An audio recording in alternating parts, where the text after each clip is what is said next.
құрметті жамағат, мысалы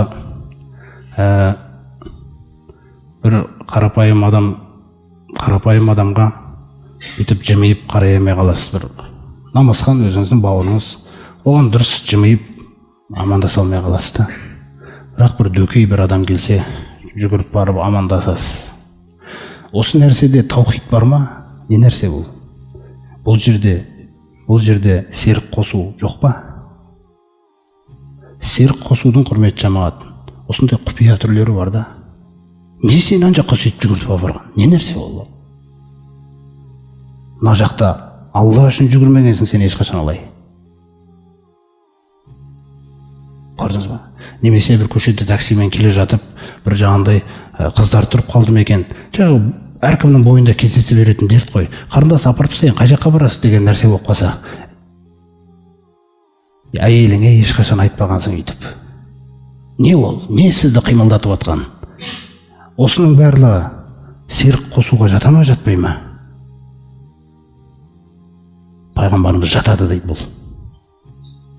Ой, қайтып құтыламыз енді, Аллахтың елшісі дейді Абу Бәкір. Не істейтін болдық енді біз? Сосын мына дұғаны үйретейін дейді сендерге.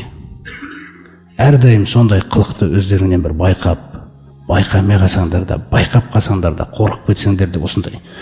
Сол кезде мына дұғаны айтыңдар дейді. Аллахумма инни аузу бика ан ушрика бика ва ана ағалам. Аллахым, мен сенен пана тілеймін, саған сыйынамын, біле тұра саған серік қосып қоюдан. Ва астағфирука лима ла ағлам. Білмеген нәрсем үшін кешірім сұраймын, Раббым. Сондай бір ұнамсыз көріністе болып қалғаным үшін кешірім сұраймын, Раббым. Сенің емес, басқа бір нәрсеге қарай қимылдап кеттім дегендей.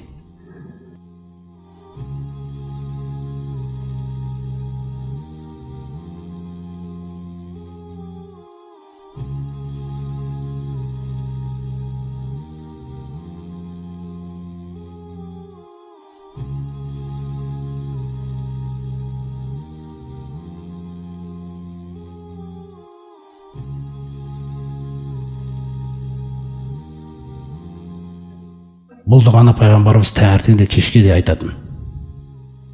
Сондықтан бұл дұғаны міндетті түрде айтып жүруіміз керек. Өйткені бұл серік қосудың кішкентай түрі, бұл байқалмайды екен бұл. Оны серік қосу деп ойламаймыз біз. Түсіндіңіз ғой? Сол секілді жаңағы жерде біреуді кешіре алмай тұрған кезінде де кішкене ойланып ақылға келсең, неге кешіре алмай тұрмын деген сұрақ қойыңыз өзіңізге. Раббым үшін кешіру керек асылы. Өйткені өзім сол кешірімге мұқтажбын Алладан. Сонда не мені кешіртпей тұрған? Тәкаппарлық па? Көре алмаушылық па? Не нәрсе ол? Не мен тазамын ба сонда, ешкім ренжітпейтіндей мені?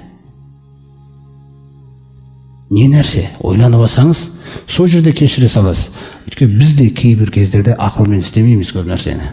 Біз табиғатымызбен істейміз көп нәрсені. Көп нәрселерде табиғатпен істейміз.